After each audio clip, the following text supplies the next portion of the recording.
35e chapitre, l'histoire du joyau Shyamantaka. Vivait dans la juridiction de Dwarkadam un roi du nom de Satrajit.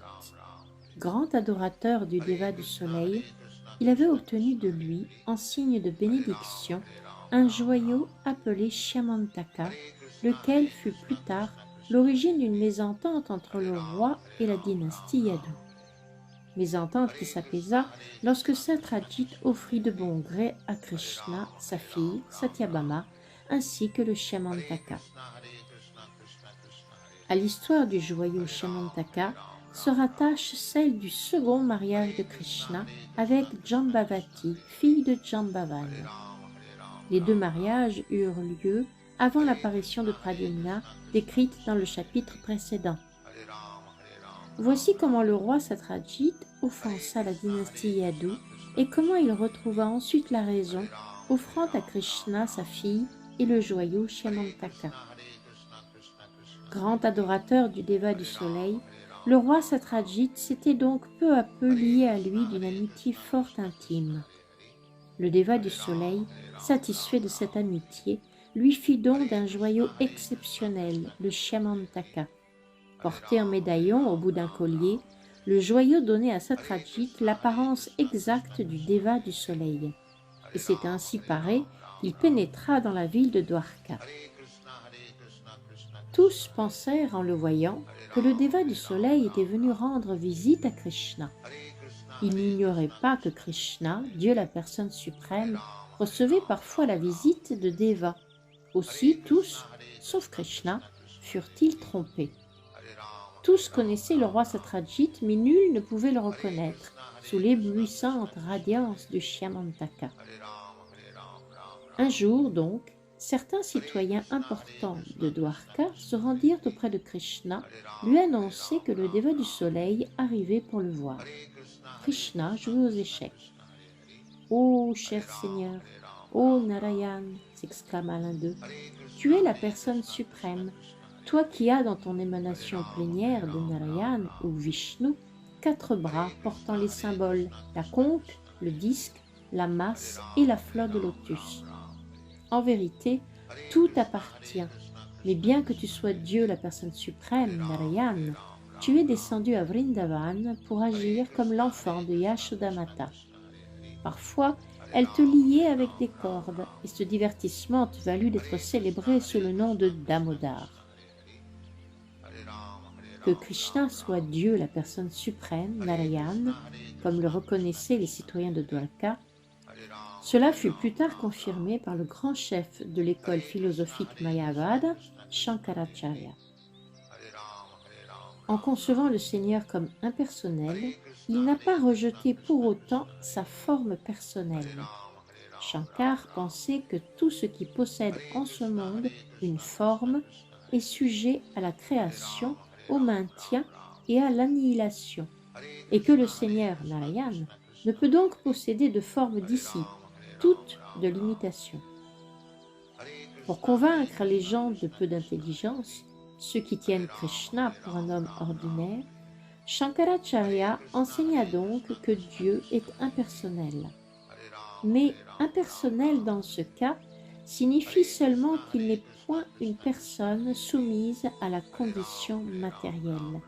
Sa personnalité transcende la matière.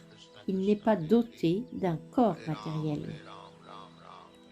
Les citoyens de Dwarka ne s'adressèrent pas seulement à Shri Krishna par son nom de Damodar, mais l'appelèrent aussi Govinda, ce nom fameux qui souligne l'amour du Seigneur pour les veaux et les vaches.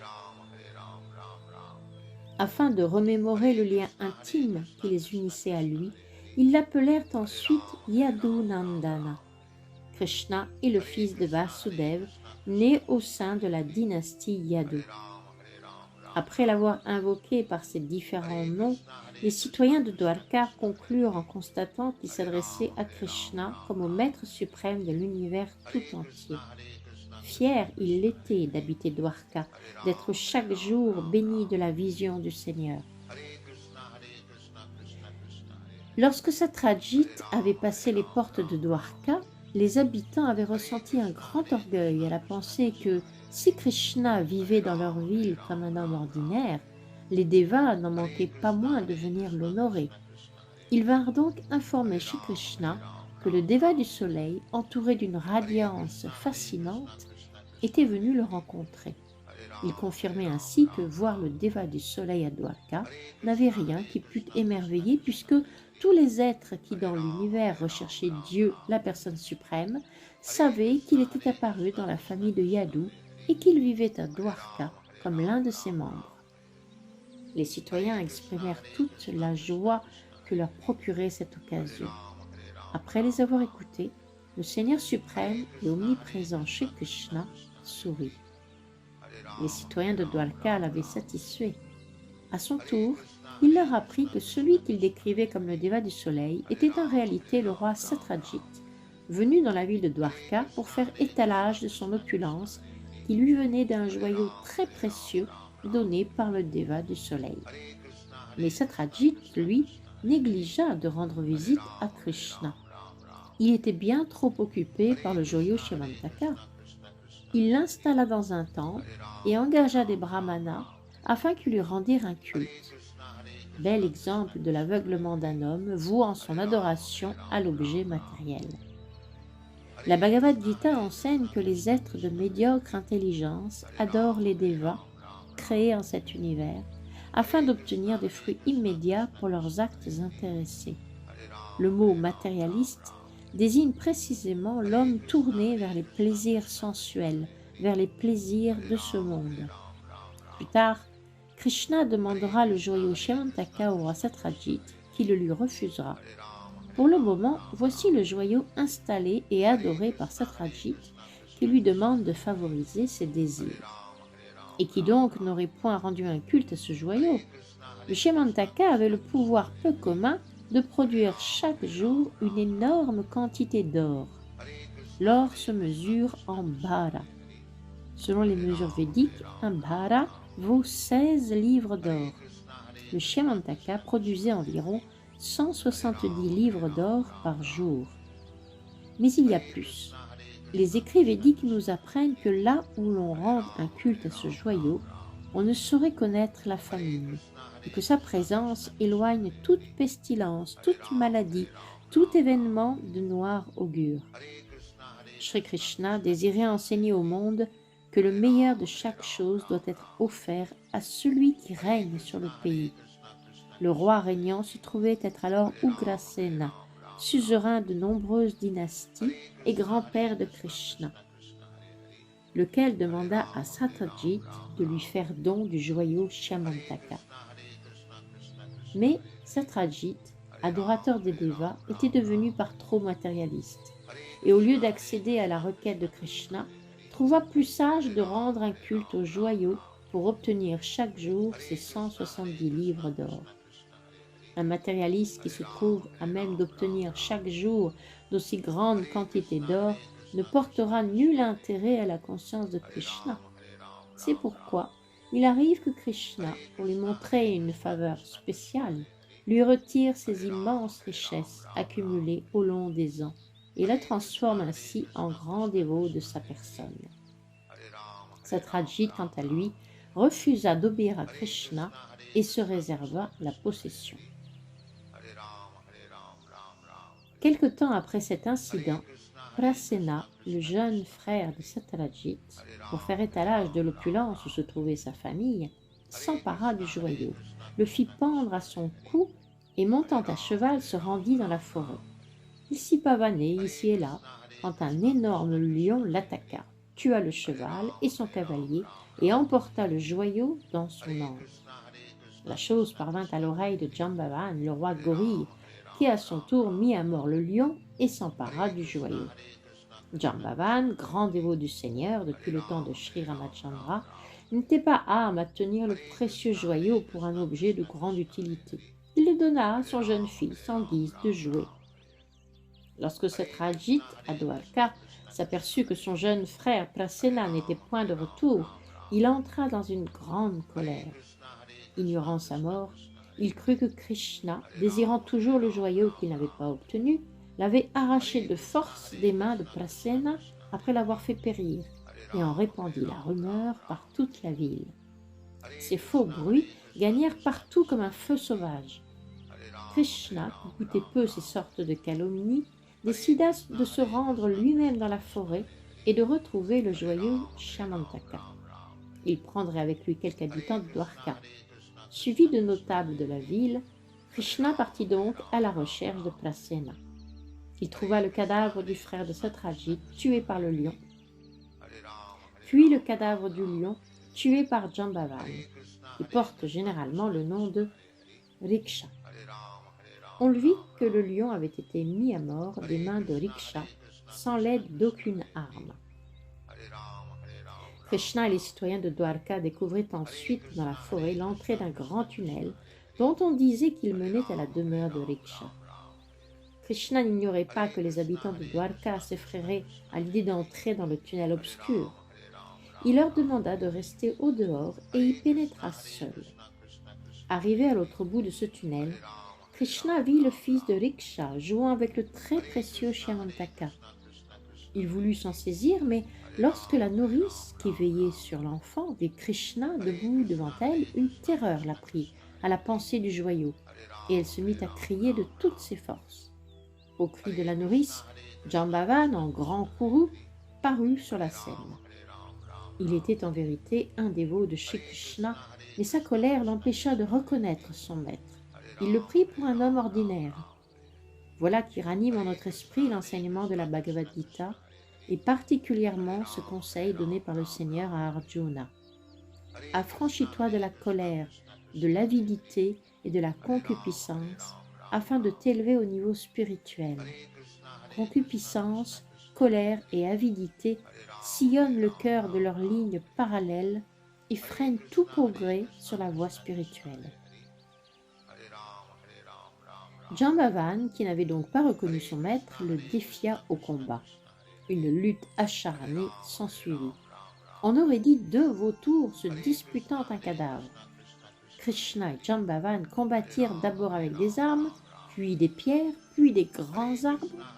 Ils s'opposèrent ensuite dans un corps à corps et ils finirent par se frapper de leurs poings. Les coups échangés sonnaient comme la foudre. Chacun comptait sur une victoire certaine, mais la lutte se poursuivit, indécise, sans répit, jour après jour, nuit après nuit, ainsi pendant 28 jours. Jambavan était l'être le plus puissant de son temps, mais les coups répétés du Seigneur lassèrent les articulations de son corps, et peu à peu ses forces l'abandonnèrent. Épuisé, transpirant de tout son corps, Jambavan se sentit rempli d'étonnement.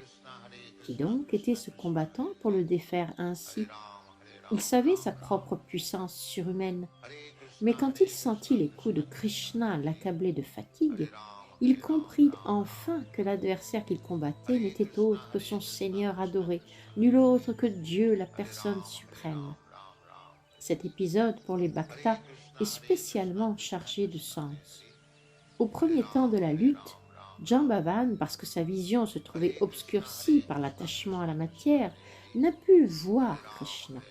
Il se trouvait trop lié à son fils et au très précieux joyau Shyamantaka dont il refusait de se séparer pour l'offrir à Krishna. Il montra même de la colère à l'égard du Seigneur. Telle est la condition matérielle. La puissance du corps, si grande soit-elle, ne peut aider à comprendre Krishna. Par jeu, Krishna voulait, lui, engager une lutte d'agrément avec son dévot. Comme nous l'apprennent les pages du Srimad Bhagavatam, le Seigneur suprême possède tous les instincts et inclinations des hommes. Parfois, dans un esprit de divertissement, il désire lutter pour déployer la puissance de son corps, et afin de connaître ce plaisir, il choisit pour adversaire l'un de ses dévots. Et en cette occasion, ce fut Jambavan. Bien que Bhakta par nature, Jambavan, alors qu'il le servait en usant contre lui de sa force physique, ne savait plus rien de Krishna. Mais dès que le Seigneur fut satisfait de la lutte, Jambavan fut capable de voir clairement en son adversaire celui qui n'était autre que la personne du Seigneur.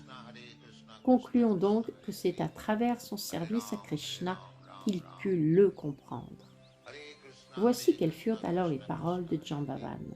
« Ô cher Seigneur, Je comprends à présent qui tu es, nul autre que Dieu, la personne suprême, Shri Vishnu, source pour tous les êtres de puissance, richesse, renom, beauté, sagesse et renoncement. Et le Vedanta Sutra corrobore cette affirmation. Le Seigneur suprême est la source de tout ce qui est. Jambavan reconnut Shri Krishna comme la personne suprême, Shri Vishnu.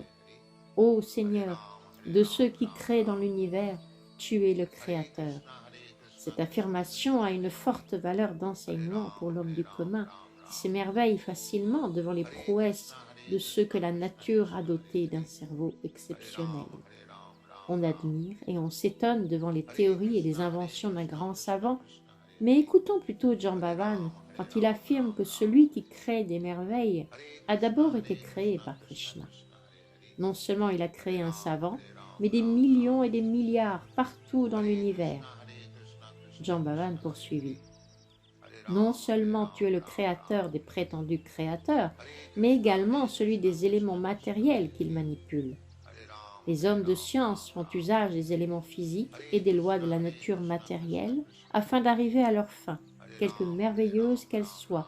Mais ces lois et ces éléments sont eux aussi en vérité la création de Krishna. C'est ainsi qu'il faut comprendre les choses de façon véritablement scientifique. Les hommes d'intelligence amoindrie n'essaient pas de comprendre qui a créé le cerveau du savant, ils s'arrêtent à ce qui en sort. Jambavan poursuivit. Ô Seigneur, le temps qui assemble tous les éléments physiques est lui aussi ton représentant. Tu es le temps suprême, en quoi toute création voit le jour est maintenue, puis enfin annihilée.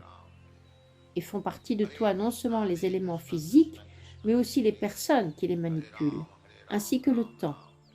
L'être vivant n'a donc aucune indépendance dans ses créations. Par l'étude, dans leur juste perspective de tous les éléments, chacun peut voir que tu es le Maître suprême, le Seigneur de toutes choses. Cher Seigneur, il m'est donc donné de comprendre que tu es le même que j'adore sous le nom de Shri Ramachandra. Mon Seigneur, Shri Ramachandra, voulut construire un pont au-dessus de l'océan, et de mes propres yeux, j'ai vu l'océan se gonfler et s'agiter par un simple regard qu'il lui jeta. L'océan tout entier fut mis en branle et secoué ses plus énormes habitants, tels les baleines, les alligators et les poissons Timingala. Le poisson Timingala peut ne faire qu'une bouchée de grands êtres aquatiques tels la baleine. Ainsi, l'océan fut contraint d'offrir à Ramachandra un passage jusqu'à l'île de Lanka. L'histoire de ce pont sur l'océan, allant du cap Comorin jusqu'à Sri Lanka, est encore aujourd'hui bien connue de tous. Et qui ne sait que le royaume entier de Ravana fut ravagé par le feu? Je t'ai vu, en tant que Sri Ramachandra, combattre contre Ravana. Chaque membre de son corps fut tailladé et tranché en morceaux par tes flèches aiguës, et sa tête tomba sur la face de la terre. Oui, je le sais maintenant. Tu n'es autre que mon Seigneur, Shri Ramachandra. Nul autre ne possède une telle puissance sans mesure. Nul autre n'aurait pu m'imposer ainsi la défaite. Shri Krishna fut satisfait des prières et des louanges de Jambavan. Pour le soulager des douleurs qui l'affligeaient, il fit glisser sur tout le corps de Jambavan sa paume pareille au lotus. Aussitôt s'évanouit la fatigue du grand combat. Shri Krishna s'adressa ensuite à lui en l'appelant roi Jambavan, car c'était bien lui qui régnait sur la forêt et non le lion qui l'avait fait périr sans armes, les mains nues. Roi Jambavan, dit Krishna, je suis venu te demander le joyau Shyamantaka, car depuis qu'on l'a volé, les hommes de peu d'intelligence diffament mon nom. Krishna révéla donc les raisons de sa venue en toute franchise. Jambavan, qui avait saisi la situation, lui remit, pour le satisfaire, le joyau Shyamantaka. Il fit venir également sa fille, Jambavati, laquelle était d'âge à prendre époux, et l'offrit à Shri Krishna. Le mariage de Jambavati avec Krishna et la remise du joyau Shyamantaka s'acheva dans la demeure de Jambavan. On se souvient que la lutte avait duré 28 jours. Les habitants de Dwarka avaient attendu 12 jours de l'autre côté du tunnel, puis ils avaient décidé qu'il avait dû se produire quelque événement fâcheux, et tristes, las, ils s'en étaient retournés à la ville de Dwarka. Les membres de la famille, en particulier la mère de Krishna, Devaki, son père, Vasudev, et sa première épouse, Rukmini, ainsi que les amis, les proches et les habitants du palais, sombrèrent dans la plus grande affliction lorsqu'ils virent revenir seuls les citoyens partis avec Krishna. Leur affection naturelle pour lui les poussait à couvrir d'injures le nom de Satyajit, puisqu'il était à l'origine de la disparition de Krishna. Tous ensemble, ils allèrent rendre un culte à la déesse Chandrabhaga, implorant d'elle que Krishna leur revienne. La déesse, satisfaite des prières que lui adressaient les citoyens de Dwarka, les bénit aussitôt. Sur l'instant, Krishna apparut sur la scène, accompagné de sa nouvelle épouse Jambavati, et tous les habitants de Dwarka, tous les proches de Krishna, se sentirent envahis d'une immense joie, celle qu'on éprouve à voir un proche revenir du royaume de la mort. Et eux qui avaient cru que Krishna s'était trouvé en difficulté, eux qui avaient presque perdu tout espoir de son retour. Pour fêter la présence retrouvée de Krishna, pour fêter de plus sa nouvelle épouse, Jambavati, sur le champ, ils accomplirent une autre célébration. Puis, le roi Ugrasena convoqua tous les rois et chefs importants. Il y convia également Satyajit, et Krishna narra devant toute l'assemblée comment il avait retrouvé le joyau chez Jambavan. Krishna voulait rendre à Satyajit le précieux Shimantaka, mais le roi, qui avait injustement diffamé le Seigneur, en éprouvait grande honte. Il accepta cependant le joyau qu'il prit dans ses mains. Il garda la tête inclinée, en silence, devant l'assemblée de rois, puis s'en retourna chez lui. Là, il médita sur la manière dont il pourrait se purifier de l'acte abominable commis en diffamant Krishna. Il était conscient d'avoir commis une très grave offense et savait que pour remonter dans l'estime du Seigneur, il lui faudrait imaginer quelques réparations. Le roi Satyajit n'avait qu'un désir brûlant, se délivrer de l'angoisse qu'il avait sottement provoquée en lui de par son attachement à un objet matériel, le Shyamantaka. Il s'affligeait sincèrement de l'offense commise envers Krishna et voulait sincèrement la réparer. Krishna, de l'intérieur, lui donna bonne intelligence et Satyajit décida de lui offrir non seulement le joyau, mais aussi sa fille merveilleuse, Satyabhama. Avait-il un autre choix? Il prépara donc, comme il convient, la cérémonie du mariage. À Dieu, la personne suprême, il fit don et du joyau et de sa fille. Satyabhama était si belle, si pleine de vertus, que Satyajit l'avait jusqu'ici refusée à de nombreux princes, dans l'attente d'un prétendant digne d'elle. La grâce de Krishna lui permit de décider de lui offrir sa fille. Satisfait de Satyajit, le Seigneur l'informa qu'il n'avait aucun besoin du joyau Shimantaka. Mieux vaut le laisser dans le temple où tu le gardais jadis et en faire bénéficier chacun d'entre nous. La présence du joyau à Dwarka préservera désormais la ville de la famine et des troubles que cause la pestilence ou l'excès de chaleur ou de froid. Ainsi s'achèvent les enseignements de Bhaktivedanta pour le 55e chapitre du livre de Krishna, intitulé « L'histoire du joyau Shyamantaka ». Hare Ram, Ram Ram. Hare Krishna, Krishna Krishna, Hare Hare. Hare Ram, Ram Ram. Hare Krishna, Krishna Krishna, Hare Hare. Hare Ram, Ram Ram.